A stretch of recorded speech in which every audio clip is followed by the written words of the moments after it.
Welcome friends, knowledge ভার্সেটাইলে সবাইকে স্বাগত জানাই। গ্রামারের সমস্ত ডাউট ক্লিয়ার করতে চ্যানেলটি অবশ্যই সাবস্ক্রাইব করবে এবং বেল বাটনটি অ্যাক্টিভ করে দেবে।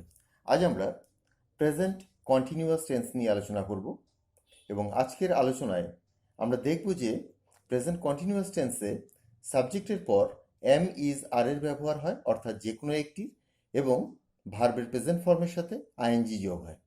চলো আমরা টেন্সের দ্বিতীয় ক্লাস প্রেজেন্ট কন্টিনিউয়াস নিয়ে আলোচনা করি। Tense present continuous. প্রথমে তোমাদেরকে একটু সংজ্ঞাটা বলে দিই। বর্তমানকালে কোনো কাজ অবিরাম চলছে, এই জায়গাটার উপর বেশি গুরুত্ব দেবে। অবিরাম চলছে বর্তমানে, এরূপ নির্দেশ করতে প্রেজেন্ট কন্টিনিউয়াস টেন্স হয়। অর্থাৎ তোমরা যখন বাংলায় বা ইংরেজিতে যাতেই ভাবো না কেন, যদি দেখো কোনো কাজ বর্তমানকালে, আজকাল, এই সময়ে অবিরাম চলছে, এই সেন্সটা ক্লিয়ার করছে, তবে তোমরা প্রেজেন্ট কন্টিনিউয়াস টেন্সের ব্যবহার করবে। একটা এক্সাম্পল দেখো, আমি পড়ছি। যদি এটা সাধু ভাষায় বলো, আমি পড়িতেছি। তো পড়ছি বা পড়িতেছি এই দুটো সেন্সের যে কোনো একটাকেই তোমরা নিতে পারো। এবং যখন দেখবে যে বর্তমানকালে কোনো কাজ চলছে, সেটা কখন শুরু হয়েছে সেটা বলে দেওয়া নেই, কখন শেষ হবে সেটাও বলে দেওয়া নেই, শুধুমাত্র এখন চলছে এটার উপরেই গুরুত্ব দিতে হবে। তো যখন দেখবে যে বর্তমানকালে কোনো কাজ চলছে, তখনই তোমরা প্রেজেন্ট কন্টিনিউয়াস টেন্সের ব্যবহার করবে। তো বুঝতে পারলে প্রেজেন্ট কন্টিনিউয়াস টেন্সের যে প্রাথমিক শর্ত, বর্তমানকালে কোনো কাজ চলছে। তো আমি পড়ছি, আই অ্যাম রিডিং। তো এক্ষেত্রে আমরা আরও একটা হিন্টস পেতে চলেছি, সেটা হচ্ছে ভবিষ্যতে কিছু হতে চলেছে। অর্থাৎ শুধুমাত্র প্রেজেন্টে নয়, বর্তমানে নয়, ভবিষ্যতেও প্রেজেন্ট কন্টিনিউয়াস টেন্সের ব্যবহার আছে। ভবিষ্যতে কিছু হতে চলেছে নির্দেশেও প্রেজেন্ট কন্টিনিউয়াস টেন্সের ব্যবহার হয়। তো কীভাবে হয় ভবিষ্যতে? দেখো, তিনি আগামীকাল আসছেন। খেয়াল করে দেখো, তিনি আসছেন মনে হচ্ছে যেন তিনি আসা শুরু করে দিয়েছেন, তিনি হাঁটছেন বা ট্রেনে আছেন, কিন্তু এখানে বলা হচ্ছে আগামীকাল, অর্থাৎ ফিউচার টেন্স। তো তিনি আগামীকাল আসছেন, এই ক্ষেত্রেও কিন্তু আমরা প্রেজেন্ট কন্টিনিউয়াস টেন্সের ব্যবহার করব। He is coming tomorrow. আমি আগামীকাল যাচ্ছি বা আমি পরের সপ্তাহে যাচ্ছি।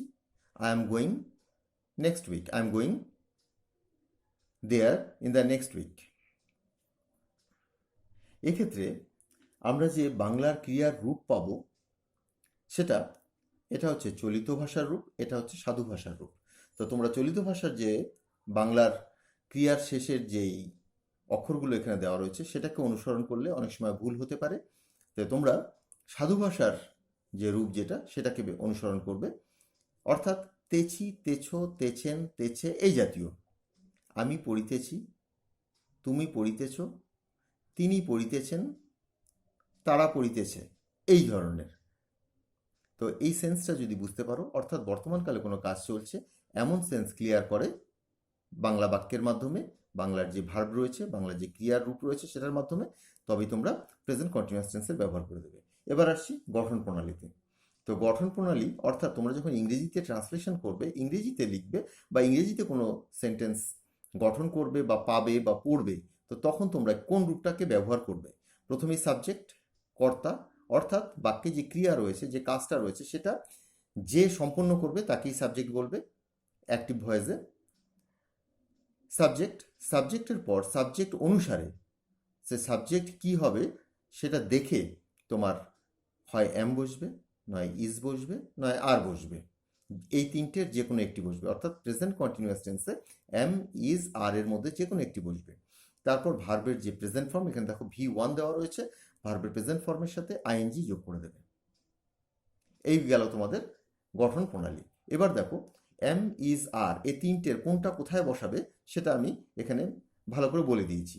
যখনই দেখবে আই এর সাথে এম বসাবে, ইউ এর সাথে আর বসাবে, ইউ তুমিই হোক আর তোমরাই হোক, আর বসাবে। এবার যদি সাবজেক্ট সিঙ্গুলার হয়, অর্থাৎ সিঙ্গুলার কথার অর্থ হচ্ছে এক বচন।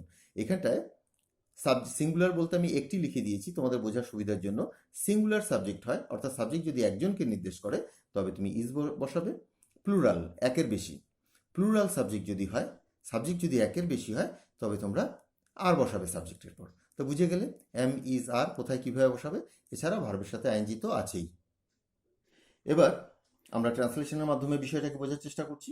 সে খেলছে, যদি সাধু ভাষায় বলি সে খেলিতেছে, তো তোমরা এই জিনিসটাকে ক্লিয়ার করে রাখবে যে বর্তমানে কাজটা চলছে, সে খেলছে, হির সাথে ইজ বসবে, হি ইজ প্লেয়িং। এখানে হাইলাইট করে দেখো তোমাদের কন্টিনিউয়াসের যে গঠন প্রণালী সেটা বুঝিয়ে দেওয়া রয়েছে, ইজ এবং আইএনজি। তুমি আমাকে সাহায্য করছো, এখানে সাবজেক্ট হচ্ছে তুমি, ইউ এর সাথে আর বসবে, তুমি আমাকে সাহায্য করছো, ইউ আর, সাহায্য করা ইংরেজি হেল্প, তার সাথে আইএনজি বসলো, ইউ আর হেল্পিং মি। আমি একটি ছবি আঁকছি, I am drawing a picture. I am, I এর সাথে এম বসলো এবং ড্রর সাথে আইএনজি বসলো। তারা স্কুলে যাচ্ছে, দে আর, দেটা দেখো প্লুরাল, অর্থাৎ এখানে অনেককে নির্দেশ করছে, তাই দের সাথে আর বসলো, দে আর গোয়িং টু স্কুল। পাখিগুলি আকাশে উড়ছে, পাখিগুলি, অনেক পাখি আছে এবং নির্দিষ্ট করে বলা হচ্ছে সেজন্য দি বসলো এবং পাখিগুলি, বার্ডস, আর বসলো, the birds are flying in the sky. সে পরের ম্যাচে খেলছে, এইটা দেখো নিকট ভবিষ্যৎ বা ভবিষ্যৎকে নির্দেশ করছে, কিন্তু প্রেজেন্ট কন্টিনিউয়াস টেন্সে আমরা ব্যবহার করছি। He is playing in the next match, হির সাথে ইজ বসলো, প্লের সাথে আইএনজি যোগ হলো, he is playing in the next match. আমরা গ্রীষ্মের ছুটিতে দার্জিলিং যাচ্ছি, এটাও যাচ্ছি মানে এটা ফিউচার টেন্সকে নির্দেশ করছে, কিন্তু আমরা প্রেজেন্ট কন্টিনিউয়াসে এই কনস্ট্রাকশনটাকে নিয়ে আসছি। We are going to Darjeeling in the summer vacation, we are going to Darjeeling in the summer vacation. 8 নম্বর এক্সাম্পলটা দেখো, তিনি আসছেন না, এটা হচ্ছে নেগেটিভ। এটা আসছেন না, এটা যদি আগামীকাল বলে দিই তবে ভবিষ্যৎকাল বোঝাবে, আর যদি কিছুই না লিখি তবে মনে হবে বর্তমানে তিনি আসছেন না। যাই হোক না কেন, he is not coming. Negative sentence কীভাবে নেগেটিভ করতে হবে ডিটেলে আরও পরে বলে দিচ্ছি। তো আমরা এখানটায় প্রেজেন্ট কন্টিনিউয়াসের বিভিন্ন ফর্মগুলোকে এখানে দেখে নিলাম। পরের পয়েন্টে আসছি, এই ধরনের বাক্যকে, অর্থাৎ প্রেজেন্ট কন্টিনিউয়াস টেন্সের যে সেন্টেন্সগুলো থাকবে সেই ধরনের সেন্টেন্সকে, এই ধরনের বাক্যকে নেগেটিভ অর্থাৎ না বোধক করতে এম ইজ আর যে কোনো একটি হতে পারে, এরপর নট বসাবে তোমরা, অর্থাৎ এম নট, ইজ নট বা আর নট কিছু একটা হবে এরকম। তার মানে তোমরা নেগেটিভ করতে গেলে এম ইজ আর এর পর নট বসাবে। ইন্টারোগেটিভ অর্থাৎ প্রশ্নবোধক বাক্য, প্রশ্নবোধক যদি করতে হয় তবে তুমি এম বা ইজ বা আর কে সাবজেক্টের পূর্বে বসাবে। সাবজেক্ট মানে বাক্যের কর্তা, তার পূর্বে, বা অন্যভাবে যদি বলি বাক্যের শুরুতে তুমি শুরুই করবে এম ইজ আর দিয়ে। তো আমরা দুটো শিখলাম, একটা নেগেটিভ একটা ইন্টারোগেটিভ, একটা না বোধক একটা প্রশ্নবোধক। এবার আসছি আমরা ইন্টারোগেটিভ নেগেটিভ, অর্থাৎ প্রশ্নও হবে সাথে নাও হবে, দুটোকে যদি একসাথে করতে হয় তখন তোমরা কি করবে, বাক্যের শুরুতেই am not, is not, are not বা am not, is not, are not এর শর্ট ফর্ম কন্ট্রাক্টেড ফর্মগুলো দিয়ে তোমরা বাক্যটাকে শুরু করতে পারো। তার মানে তোমরা বাক্যের শুরুতে যেহেতু অ্যাম not, is not, are not দিচ্ছ, তাই এটা প্রশ্নবোধক এবং নেগেটিভ দুটো একসাথে হয়ে গেল। তো এইভাবে আমরা স্পোকেনে এর ব্যবহার করি এবং রিটেনেও এর ব্যবহার আছে। এর আরেকটা অপশান হলো সাবজেক্টের পূর্বে বসে, মানে অ্যাম not, is not, are not, বা এম ইজ আর সাবজেক্টের পূর্বে বসিয়ে দেবে এবং নটটাকে সাবজেক্টের পর বসিয়ে দেবে। আমরা এক্সাম্পলের মাধ্যমে বিষয়টাকে পরিষ্কার করছি। ছেলেটি খেলছে না, পিওর নেগেটিভ, বিশুদ্ধ নেগেটিভ, তো আমরা কি করবো, এম ইজ আর এর পর নট বসাবো। দ্য বয়, ছেলেটি, ইজ নট, এই যে ইজের পর নট বসলো, the boy is not playing. তারা কিছুই লিখছে না, দে আর নট রাইটিং এনিথিং।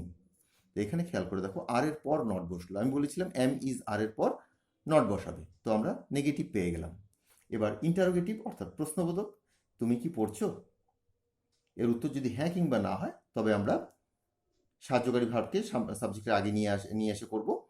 তো তুমি কি পড়ছো, আর ইউ রিডিং, এখানে খেয়াল করে দেখো আরটা সাবজেক্টের পূর্বে বসিয়ে দিলাম, অর্থাৎ ইন্টারোগেটিভ করতে হলে আমরা এম ইজ আর কে সাবজেক্টের পূর্বে বসিয়ে দেবো।